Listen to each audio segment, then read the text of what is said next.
Hi girls, good morning. So I got something I want to share with you. What started it was doing the study in our book, The Women of God. And the questions in the back, I don't know if some of you checked them out or not, but it asked about if you were named after someone in the Bible or what the name meanings was. And I was like, oh, okay, I thought that was pretty cool, right? Another part of not really noticing at the time, but it's a meaning of who we are. Another piece of who we are in Christ, part of our identity. So Chantel's not in the Bible, we all know that, but my middle name, actually my dedication name, is Rachel. And Brenda is my godmom, and she gave me the name Rachel out of the Bible. So I googled it, right, looked up Rachel, what does that mean, and it kept coming. I looked it up probably like 20 different times, because first I was like, what does that mean? That's kind of dumb. I don't know, I was just kind of dumbfounded for a minute. Anyway, it kept saying an ewe. So I'm like, what's an ewe, right? It's Hebrew word for sheep. So I was like, okay, Rachel means sheep. Okay, that's silly. Like, what does that have to do with, like, on the Bible or anything? I thought it was funny. So the more I looked it up and just wrote down a few things about it means ewe, it's in Hebrew, sheep. I was like, okay, kind of didn't give too much thought on it. I just figured, okay, that'll be something funny to share with you guys. And then it's funny because little things over the week been popping up about sheep and meanings of it and how it's so important and how it explained and opened up my eyes to something that seems so silly but is so powerful, as being a believer and a follower of Jesus. So Jesus calls us his sheep. We are sheep, and he's our shepherd. You know, Psalms 23, he leads us, we know his voice. And I was like, wow, okay, the Lord is our shepherd, right? Are we willing to be his sheep? Are we willing to embrace that? He is our shepherd, and his sheep know his voice. And that just came alive to me so much that, are we letting him lead us, or are we trying to lead?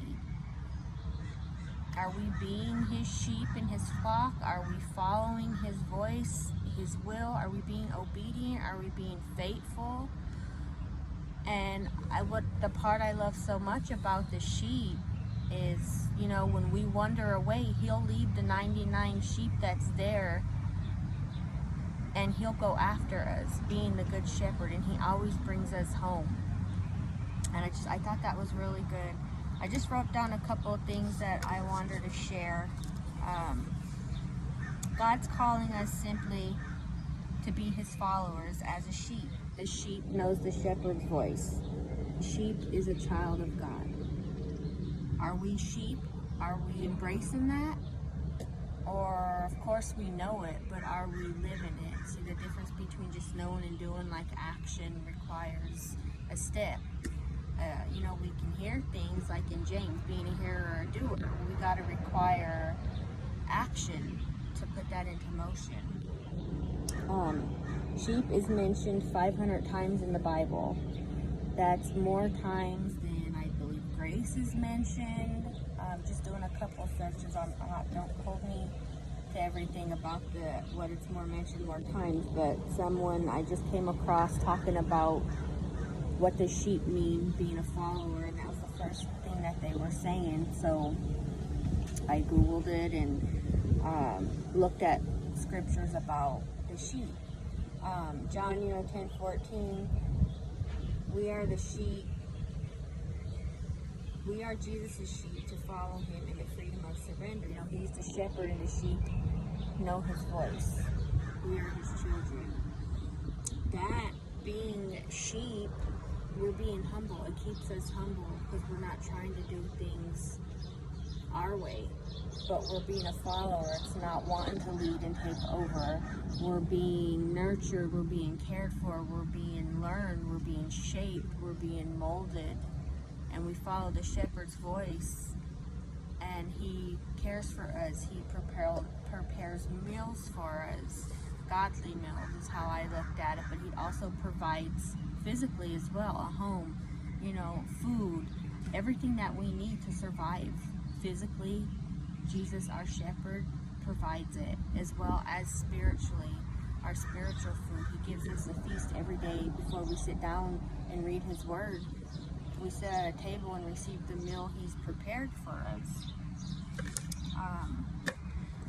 The first time I heard that with the sheep, I thought it was silly, and that's crazy. Like, are you a sheep? Like, sheep? What's so great about that? I still think that's funny. But we're humble, and we're his followers. And when we as a sheep, when we follow him, the shepherd, we leave our yoke because it's heavy. Matthew 11:28. Come to me, all you who are weary and burdened and heavy laden, and I will give you rest.